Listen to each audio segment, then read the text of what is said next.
السلام علیکم۔ امید کرتی ہوں آپ سب خیریت سے ہوں گے۔ نمرود کی کہانی ایک سبق آموز اور عبرتناک واقعہ ہے جو اللہ تعالیٰ کی قدرت اور غرور کے انجام کو نمایاں کرتا ہے۔ قرآن اور اسلامی تاریخ میں نمرود کے بارے میں مختصر طور پر ذکر ملتا ہے، جبکہ دیگر تفصیلی قصے تاریخ کی روایات اور عوامی کہانیوں کا حصہ ہیں۔ نمرود بابل کا ایک طاقتور بادشاہ تھا جو عراق کے علاقے میں حکومت کرتا تھا۔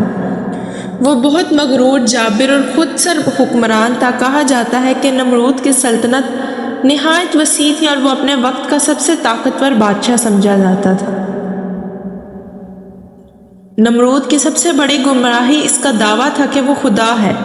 وہ اپنے آپ کو خدا مانتا تھا اور لوگوں سے اپنی عبادت کرواتا تھا۔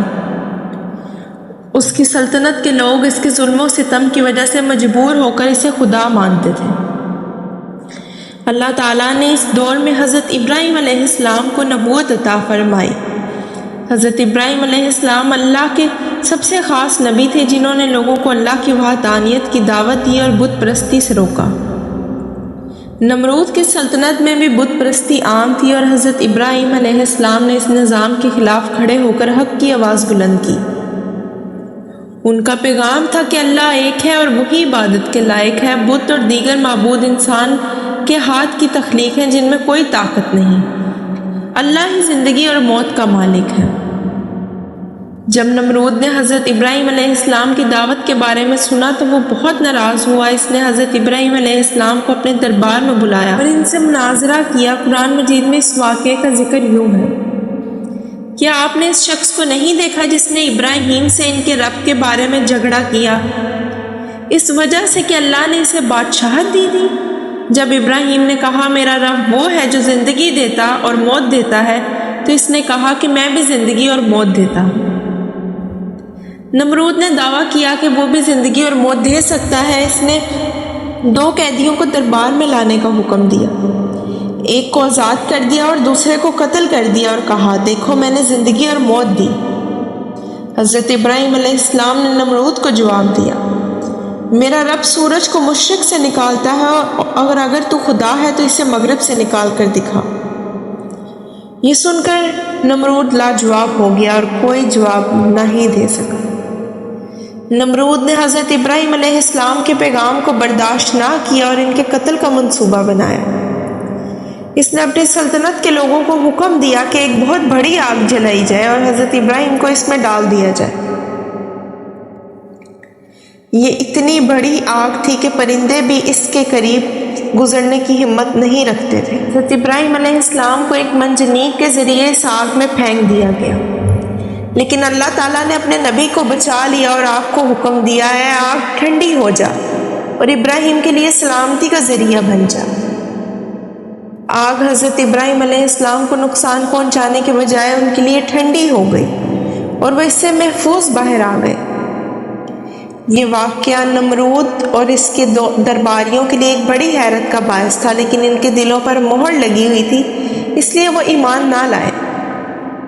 نمرود کے غرور اور سرکشی کی حد ہو چکی تھی۔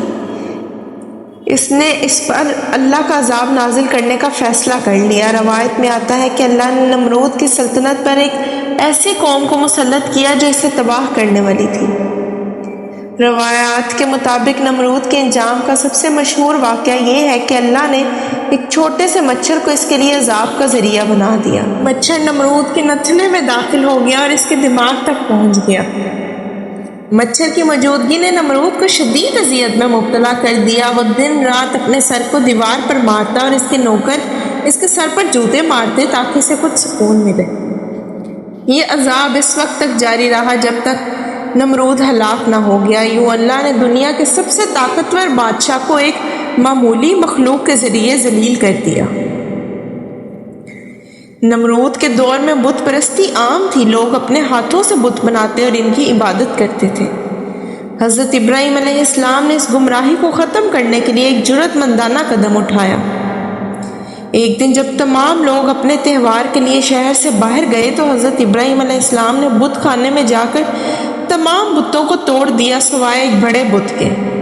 جب لوگ آپس آئے اور یہ منظر دیکھا تو وہ حیران رہ گئے۔ انہوں نے پوچھا یہ کس نے کیا؟ حضرت ابراہیم علیہ السلام نے کہا یہ بڑے بت نے کیا ہوگا، اگر یہ بول سکتا ہے تو اسے پوچھ لو۔ یہ جواب سن کر وہ لاجواب ہو گئے، کیونکہ وہ جانتے تھے کہ بت کچھ نہیں کر سکتے، لیکن ان کا تکبر اور ضد انہیں سچائی تسلیم کرنے سے روک رہی تھی۔ یہ واقعہ نمرود کے لیے بھی ایک پیغام تھا کہ حضرت ابراہیم کی دعوت کو نظر انداز نہ کیا جائے، لیکن وہ اپنی سرکشی سے باز نہیں آیا۔ نمرود کے ظلم اور اپنی قوم کے ضد کے بعد حضرت ابراہیم علیہ السلام نے اللہ کے حکم سے ہجرت کی۔ وہ اپنے خاندان کے ساتھ بابل سے نکل کر دوسرے علاقوں میں چلے گئے۔ ان کے ساتھ ان کی اہلیہ حضرت سارہ اور بھتیجے حضرت لوط علیہ السلام بھی تھے۔ حضرت ابراہیم علیہ السلام کی ہجرت کا مقصد اللہ کے دین کو پھیلانا اور توحید کا پیغام دینا تھا۔ نمرود کے انجام کے بعد حضرت ابراہیم علیہ السلام نے دنیا کے مختلف علاقوں میں اللہ کا پیغام پہنچایا۔ نمرود کے زوال کے بعد اس کی سلطنت تباہ و برباد ہو گئی۔ اس کے عذاب اور شکست نے اس کے لوگوں کو جھنجھوڑ کر رکھ دیا۔ کہا جاتا ہے کہ نمرود کی موت کے بعد بابل کی قوم میں بہت افراتفری پھیل گئی اور وہ قوم آہستہ آہستہ زوال پذیر ہو گئی۔ یہ واقعہ رہتی دنیا تک ایک مثال کے طور پر باقی رہا۔ نمرود کی کہانی نہ صرف اس کے انجام کو بیان کرتی ہے بلکہ یہ بھی واضح کرتی ہے کہ ظلم اور تکبر کا کوئی مستقبل نہیں۔ حضرت ابراہیم علیہ السلام کی زندگی کا سب سے اہم پہلو اللہ کی وحدانیت کا پیغام تھا۔ انہوں نے نمرود جیسے ظالم حکمران کے سامنے کھڑے ہو کر توحید کی تبلیغ کی، اور اس کے باوجود کہ انہیں آگ میں ڈالنے کی دھمکیاں دی گئی وہ اپنے مقصد سے پیچھے نہ ہٹے۔ یہ واقعہ ان لوگوں کے لیے سبق ہے جو مشکل حالات میں حق بات کہنے سے ڈرتے ہیں۔ حضرت ابراہیم علیہ السلام کی استقامت ہمیں سکھاتی ہے کہ اگر ہمارا اللہ پر ایمان مضبوط ہے تو ہمیں کسی بھی چیز سے ڈرنا نہیں چاہیے۔ امید کرتی ہوں یہ واقعہ آپ کو پسند آیا ہوگا۔ ایسی مزید اسلامی کہانیوں کے لیے میرے چینل کو سبسکرائب کریں۔ ملتے ہیں ایک اور ویڈیو کے ساتھ، تب تک کے لیے اللہ حافظ۔